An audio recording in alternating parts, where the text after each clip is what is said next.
important that we stay aware and realize when we're reacting to old triggers and circumstances. We need to stay aligned with our new reality that we're stepping into, with the new identity that we're taking on. Because if we keep slipping back into the old person and responding and acting and thinking like them, then nothing's really going to change.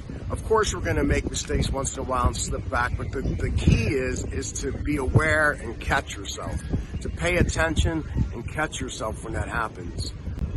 And when you do realize that you're slipping back, just choose to make a different decision. Choose to make the decision that the person that you want to be would make. To make that decision that the new identity would make. And don't go back to the old ways. We can shift timelines pretty quickly from powerless to powerful. And one of the ways to check how well you're doing is when, if you look at your bank account and the money's kind of low, check how you feel. Check how you respond or react to that. Or if you're worried about a health condition, are you believing the best that it's going to go away soon, that you're going to be fine?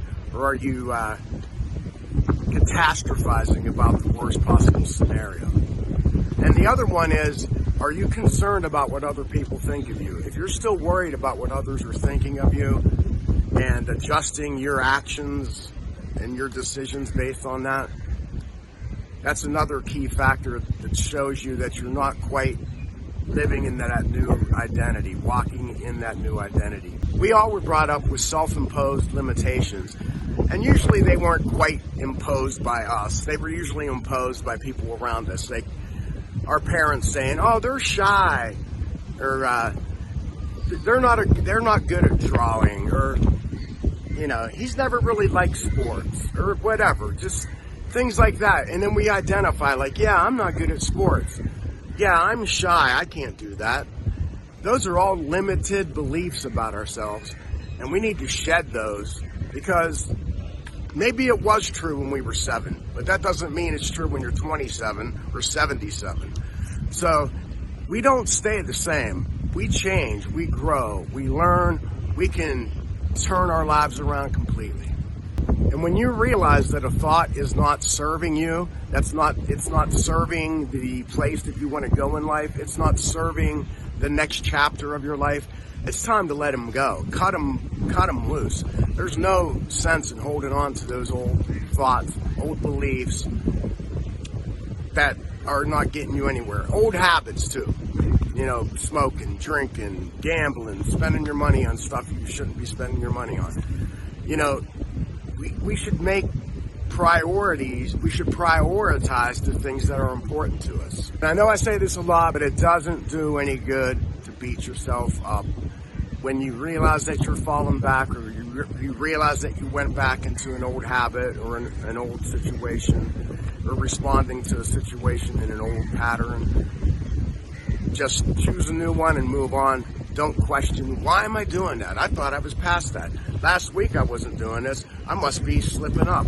Maybe I can't change. Don't buy into any of that, because they're all lies. We all have old life stories, old histories that we repeat and that we think about. Yeah, that's what happened to me. That's why I'm like this. People don't treat me right. I'm a victim. We've all been victimized to some degree, but that doesn't make us a victim. It doesn't make you a victim. We've all had things not go our way. That doesn't mean we're losers and things never work out for us.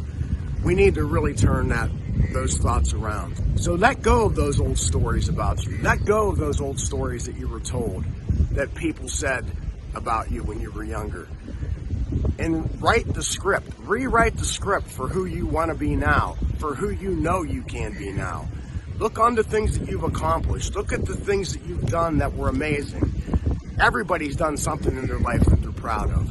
It could be at work, it could be in sports, it could be in a relationship, it could be just reaching out and helping people. Maybe you're really kind and you do a lot of kind things for people. Look on the good things in yourself. Look on the good side of yourself. Don't believe all those lies. Einstein said, imagination is everything. It's the preview for the coming attractions. And I think that's a wonderful way to look at our imagination. And we also need to remember that when we visualize and what we see in our mind when we're visualizing about the future and the things we want to accomplish and the desires we want to have, our minds do not know the difference between our imagination and the 3D reality around us. So our imagination is just as powerful as me standing on this beach with the Andaman Sea behind me. My imagination and your imagination, when we think of things, our minds do not know the difference from what we're dreaming of, thinking of, visualizing, or whatever your dreams are. You imagine those things, and your mind accepts it as reality. The frequencies that we tune into are like radio stations. You can't be on 93.7 and hear what 101.5 is playing or saying. We can only experience what we're tuned into. And I spoke about this a few videos back about our reticular activating system, the RAS. Our reticular activating system is like a bouncer in a nightclub. It decides who's allowed in and who's not. And we're the ones who tell that bouncer who to let in and who not to let in. We set the filters on our RAS and give it instructions on how to perform for us. We only see and notice information that we deem important. So if we think it's important to worry about lack and to worry about separation and to worry about sickness and to worry about fear, our reticular activating system will basically be living in survival mode and looking out for all kinds of bad things to happen, which is what? It's going to draw more bad things to us. If you believe life sucks, I'm a victim, and everything's difficult, that's the stuff you're going to see in your life. That kind of stuff will keep reoccurring in your life over and over again. So how do you adjust the filters on your RAS so that you actually see what you want to see and draw the things that you want to you? First of all, watch what you consume. Pay attention to what you're viewing and what you're listening to and who you're listening to. Because the RAS blocks out 99% of everything around us going on and only shows us 1% of the things that we deem relevant. So you better watch what you believe is relevant. You know, look for, I think I'm going to meet somebody. I think this is going to work out. I'm going to get this job. I am going to move there. In 6 months, I'm moving there.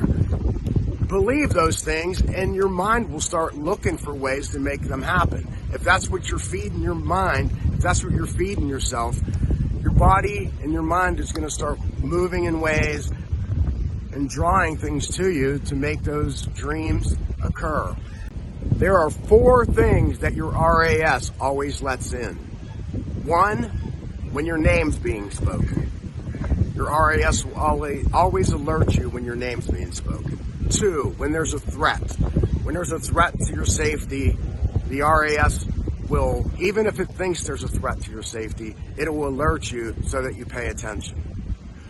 3, when your partner wants to have sex, of course. And 4, thoughts and topics that you deem important and relevant. That's what your RAS pays attention to, and that's what it'll make you aware of. The second way to reset your RAS filters is to visualize. Once again, like I was saying, your mind doesn't know the difference between fantasy and reality. When you're telling your mind that you're healthy and you're wealthy and things are going good and you picture yourself on a beach somewhere or up in the mountains skiing and your bank account's full and you met a wonderful person that you're married to or in a relationship with, your mind is going to believe that and it's going to start drawing those things to you. If you just think everything's going wrong, well, you're going to get more of everything going wrong. So it's so important that we visualize and set our minds on the things that we actually desire. And the third thing to reset your RAS filters is to take action. When you start taking action towards accomplishing something, if If you start exercising every day, your RAS is going to say, wow, this must be really important to them. So it's going to make you remember to do it. It's going to make you want to read magazines about it. It's going to make you notice things and people and places that are going to keep encouraging you to work out, because it realizes that that is an important thing to you. Or like me with these videos. My wife and I just started doing these videos about 10 or 11 days ago. My RAS, every day I wake up, I'm excited about doing these videos.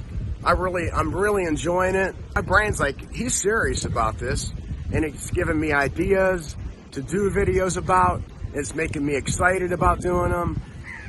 And that's just another example. And by the way, please leave us a message. Really, we'd like to hear from you. We really want to hear from you guys. And let us know what you think. Here's a quote from Jack Canfield. There are 3 things that we can control in our life: the thoughts that we think, the images that we entertain in our minds, and the actions that we take. All right, thank you for watching. We appreciate you.